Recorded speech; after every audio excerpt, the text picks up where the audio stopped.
Ei, salutare! Suntem din nou în autocar. Am plecat deja din Eschishehir spre Fethiye. Mergem pe coasta Mării Mediterane. Am așteptat să se termine sezonul plin de turiști și cu temperaturi foarte mari la mare în Turcia. Și cu prețuri foarte mari. Da, și asta. Mai ales asta. Și acum, credem noi, ar fi o perioadă bună să mergem, chiar dacă încă e cald. Da, peste 30 în primele zile și noaptea destul de caldă.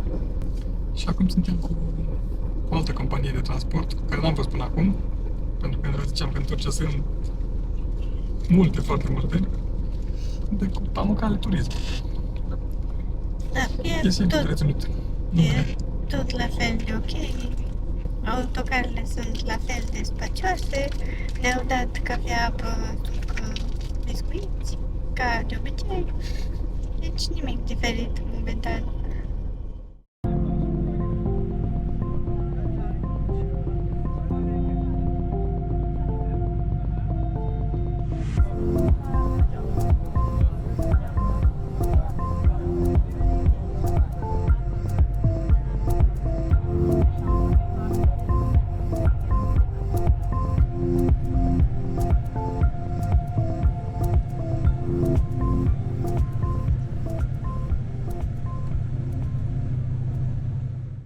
Câteva ore mai târziu, multe ore mai târziu, cât am făcut pe drum? 10 ore cu tot cu ora care am stat în Burdur. Deci după 10 ore am ajuns în Fethiye. Suntem la cazare deja. De Da. 2 ore. Da, am fost să ne facem cumpărături și era foarte, foarte cald când am ajuns și acum trebuie să ne obișnuim cu temperatura asta. Dar avem aer condiționat. Avem un apartament cu, nu știu, asta e un fel de sufragerie în care mai putem să stăm. Aici e o bucătărie. Balconul. Avem da, avem balcon aici, da.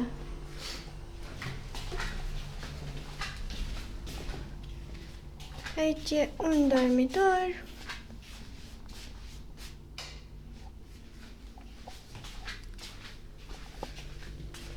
Aici e alt dormitor, dar nu o să-l folosim. Ce este? Un păture? Ai prins? Da. N-am de tot. Aici e baia. Și mai e aici o cameră, dar e închisă.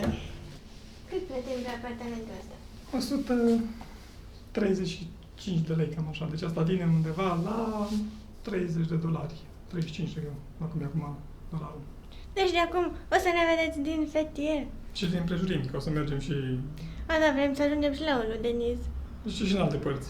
Nu știu exact la ce distanță suntem de plajă, de o plajă, că sunt mai multe. Păi prima cred că e undeva la 3 km. De aici până în centru nu e foarte mult, undeva la 2 km, poate mai puțin. Până în centru nu e portul. Da, Și de acolo e plaja orașului, cum ar veni, e cam 2 km 3. Dar sunt tot felul de dolmușuri din astea. Orașul e foarte întins și centrul vechi al lor e acolo în partea portoară Și s-a tot întins. și cumva nu prea știi exact unde să-ți iei cazare ca să ai acces la... Da, dacă ți-e la cazare lângă zone. plajă, ești Da. departe de autogare, de centru, de... Da.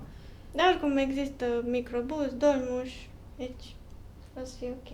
Da, sigur, și magazine peste tot. Am ieșit să vedem și noi un pic orașul, stațiunea, acum Conimin. Deja e după masă, pentru că ziua n-am ieșit, că era foarte cald. Peste Deja tot, e spre seară. Da, spre seară. Și mergem acum până în centru, la autogară. Vedem dacă găsim ceva informații din astea despre transportul în zonă. Și așa arată zona centrală. Asta nu-i zona aia centrală. Nu centrală, e zona centrală, necentrală. Adică centrul ăla vechi e acolo la mare, nu? Da, eu zic că zona centrală în sensul de port, de autogară, mall și foarte multe magazine.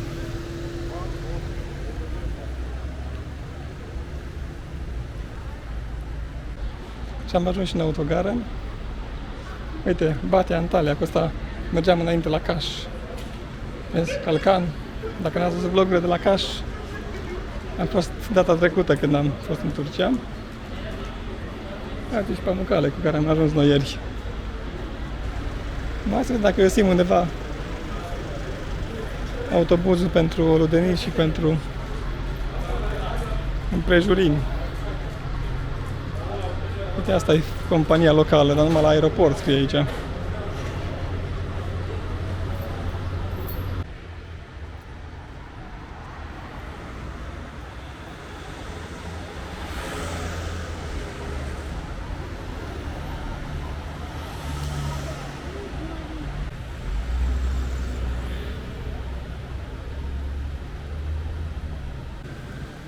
Deci asta este autogara sau stație de autobuze pentru localitățile din jur. Oludeniți și Göcek sunt niște mici localități aici, aproape de Fethiye, unde sunt tot felul de plaje, așa drăguțe, nu foarte mari. Deci așa arată microbuzele. Eu cel mai mult vreau să merg la Oludeniți. Păi da, o să mergem de vreo 2 ori, probabil, cel puțin. Și autobuzele sunt din 5 în 5 minute. Da, de dimineața de la 7 până noapte la 12. Și la 1 noapte ultimul din Oludeniți înapoi în Fethiye. Păi da, poți să stai pe plajă să vezi apuce. Da, frumos, da, aia zic că... Uite, vezi că este și la plaja aia, Catarci, și la... Ah, super, aia e faină plaja, știu că am văzut-o pe hartă. Uite, la fiecare 10 minute. Super ok.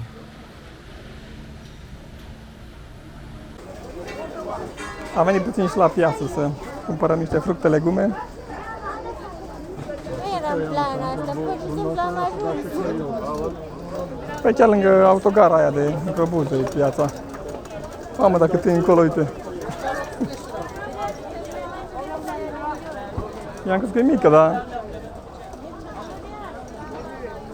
Hai că nu mergem încolo, mergem așa un pic încolo și...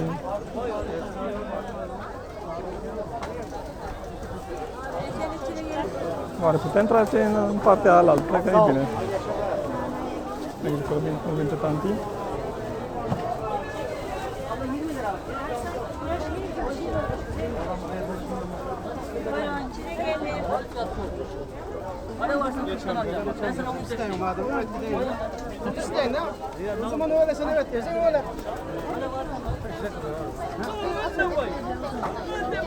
Haide!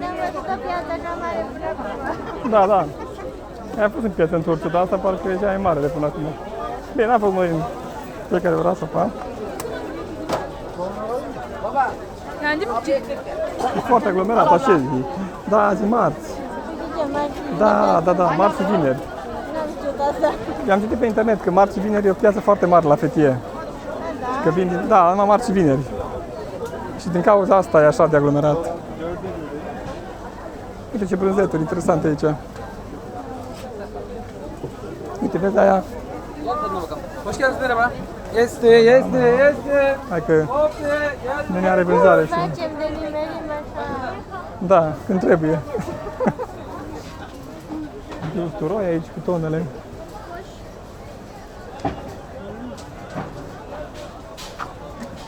Nu, dacă te măsline sunt de toate felurile.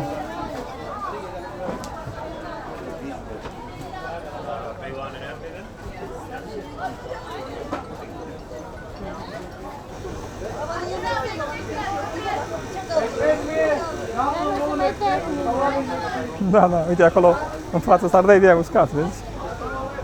Da, aveau ardei uscat și pe la balcon. Așa le pun, la Deschise balcon. fira cameră.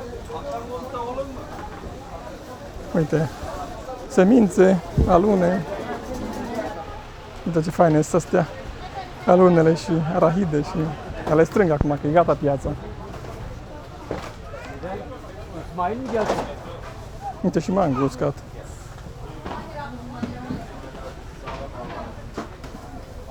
Uite, condimente.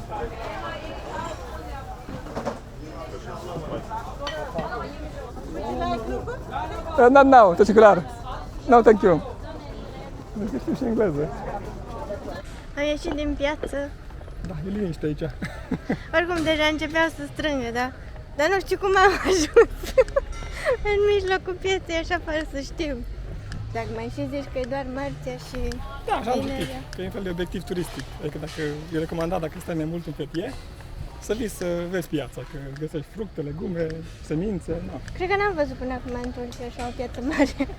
Nu, că nici n-am stat noi, adică n-am căutat așa propriu-zis. În Georgia am mers în o grămadă de piețe. Dacă ați văzut vlogurile, deja știți. Și acum ne plimbăm pe o parte din faleza din Fethiye. Îmi place cum arată. Da, arată frumos. Acolo e insula în față, cred că nu? Trebuie să uităm pe hartă un pic, că încă nu dau seama cum e poziționat orașul față de... că sunt niște insule aici, în zona Fethiye. Uite și parcă de ea de viteză. Dar încă e cald. E cald, da, e foarte cald, Încă deși, e foarte cald. deși e ora cât? Cam 8. Da. Ba nu e 8 încă, 7:30, cam așa. Da, dacă vrei să stai la plajă, trebuie să vii până la ora 6:30, că aici soarele pune mai repede, că sunt munți în jur.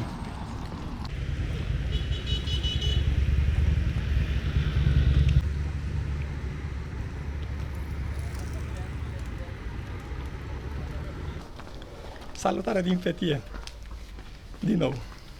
Încercăm să ajungem în partea istorică din Fethiye. E un castel, niște morminte ligiene.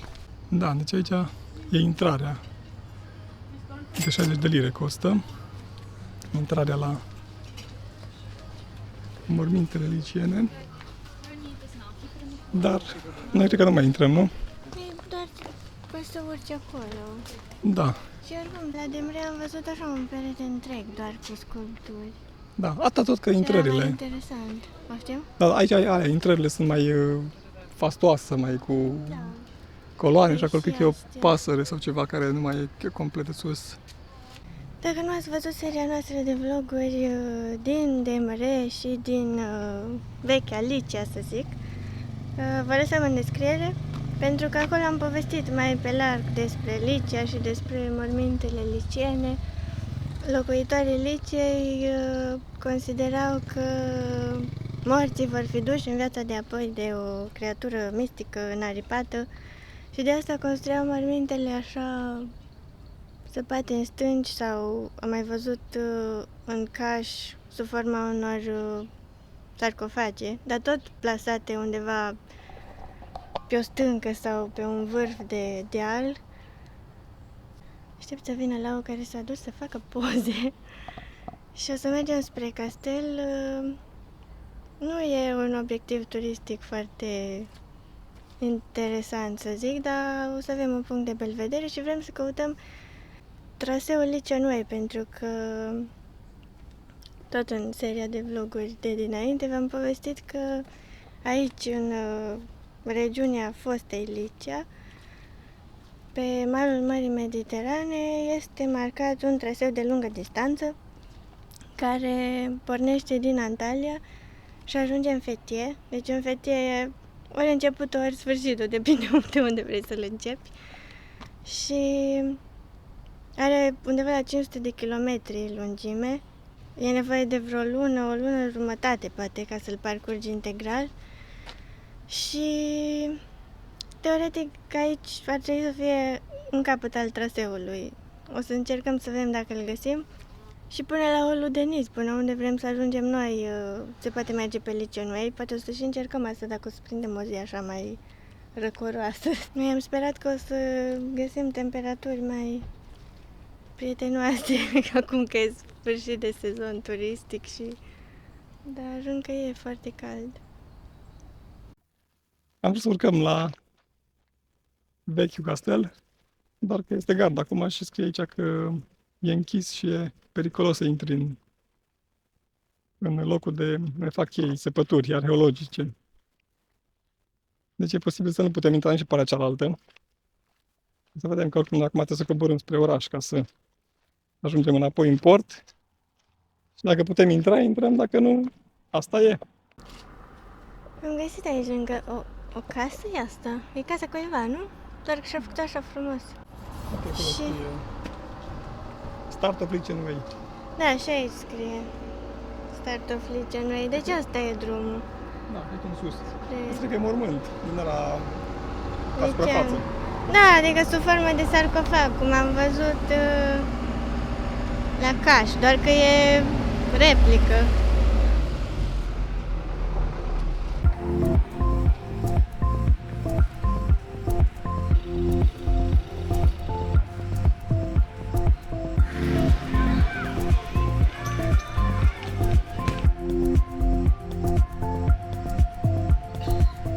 Am ajuns în partea de bazar pietonală din Fethiye. Se numește Paspatur sau Pașpatur. Așa ceva. Așa ceva, da. Și sunt o grămadă de magazine, terase, doar că acum, na, e dimineață, nici ora 11 nu e. Și atunci nu e foarte mare aglomerație, dar cumva e bine că vedem puțin așa cum arată și când e aglomerat.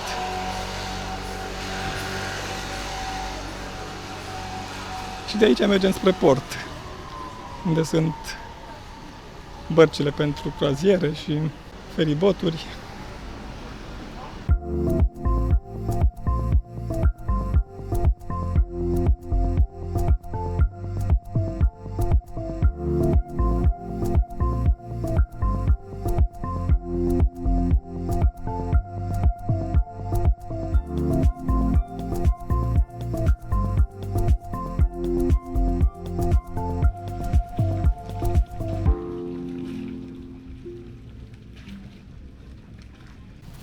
Am ajuns în zona portului, unde sunt tot felul de standuri cu excursii, doar că acum fiind deja sfârșit de sezon sau chiar început de extra sezon, nu prea mai atâta lume.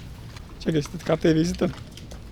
Oricum prețurile nu sunt scrise. Dacă majoritatea au cam aceleași tururi. Păi da, da. Bine, sunt multe variante, în sensul că sunt niște insule, poți să mergi la Ludenis, poți să mergi la plajă, diferite plaje din astea mai mici. De ce pisică faină. Și prețurile nu sunt scrise acolo pentru că, na, de obicei trebuie să negociezi. Și undeva aici, în dreapta, cred că trebuie să fie locul de unde pleacă feribotul spre... Rodos? Da. Acum e frumos că bate vântul. Nu chiar așa cald. Uite, vezi ce frumos se văd încolo munții, în depărtare. Un plan cu poze. Păi scrie aici locația de te întoarce. Aici, vezi, ai plajă Da, și... sunt doar date de contact. Da, pe să întreb cât costă. Vezi, asta e foarte atractiv aici, tipul ăsta de apă limpede și turcoaz, da. Cum ar zice cineva, dacă nu are preț înseamnă că e gratis. E neprețuită.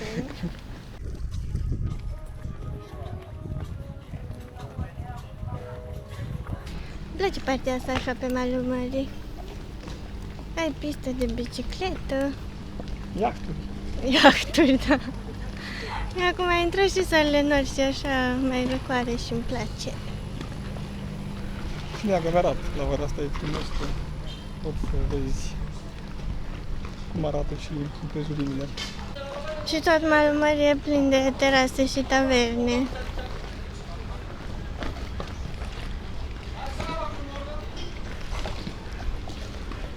Dar oamenii ăștia parcă nu vor să-și vândă excursiile. Nu stă niciunul la standurile astea. Asta e bine așa. Voiam să întreb cât costă.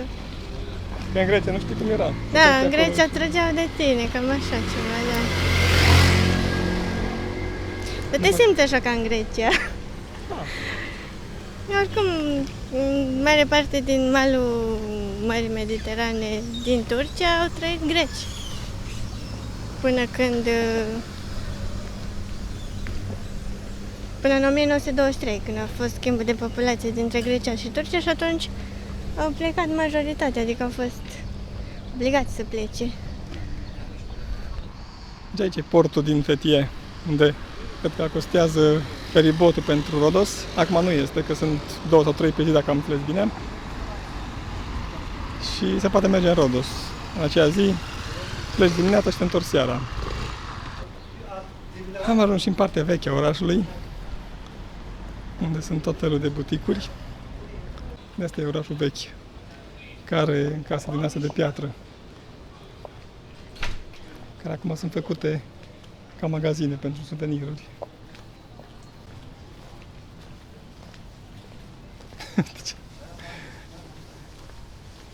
Arghilea? Sau ce este? Nu știu, dar ceva, o lampă uriașă. O lampă, da, lampă la Aladin. Îmi place pentru Da, fain. Morning. da, da. Where are you from? România. Oh, Romania. Mhm. Can I say something nice couple? Thank you, no problem. Yes, thank you very much. Why this summertime? Not so many Romanian people here now. This summer, This summer very quiet, yeah. Why? I don't know. Maybe they choose Antalya. Yes. Yeah, My the name is Alibaba. Camera. What's your name? Slow. Lau. Nice to meet you, Lau. I like Romania people. Arată foarte drăguț partea asta veche a orașului. E un bazar, practic. Dar magazinele sunt așa frumos aranjate și în contrast cu casele astea vechi și cu terasele și restaurantele. Arată foarte drăguț.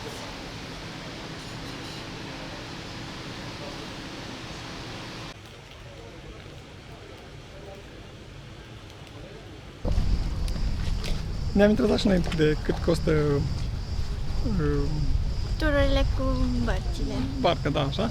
Și am găsit dar foarte puțini oameni, că nu prea e nimeni la ora asta, pe la Poate- standuri. Poate sunt sătui de vândut excursii după un sezon întreg.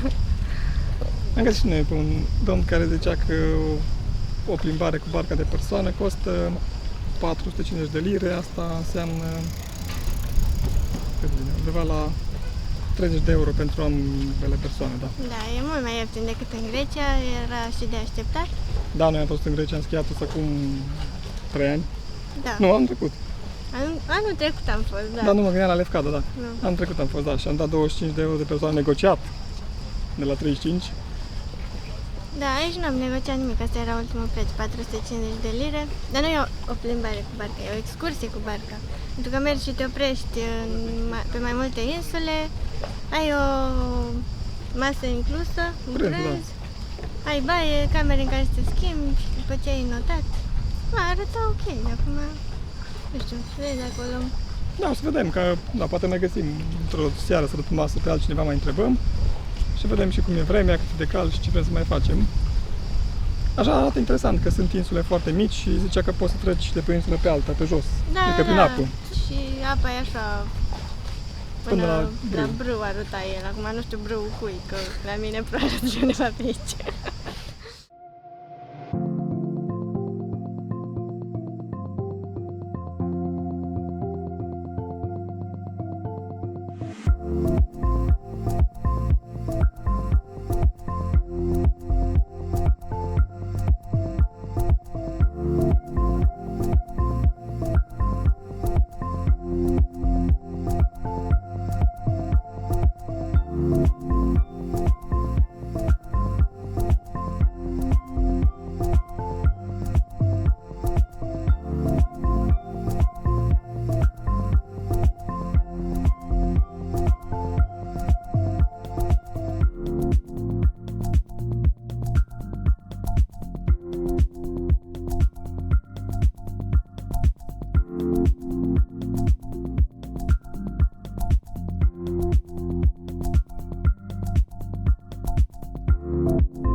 Mai multă culoare acum.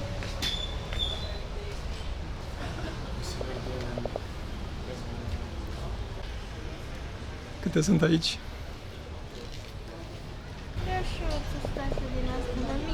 Uite, Dar la una mai mică. mai mică. Care s-au prins la Uite, rucsat. de acolo. Dar asta nu e așa de mică. Acum sunt mai multe magazine deschise. Când călătorești pe termen lung, poți să-ți iei doar chestii micuțe Da, sau consumabile. uite ce câte fructe uscate și ceaiuri și... Arată foarte fain că e. Asta e un fel de ceai din ăla cum era la noi ceaiul instant, știi? Da, granulat. Da, din Da. fructe. Ceviz var. Bravo. Ceviz. 100 lira 1 kilo ceviz. Uite din astea curmale și semințe, alune. Da, ca într-un bazar, e fain că e foarte colorat așa. De vezi, seara sunt deschise toate magazinele. Când am fost pe zi, nu erau toate. Da, da, că seara se deschid. Uite cum stau aici, Turkish Delight. Slăbuși, Da. Poți să testezi înainte de a cumpăra.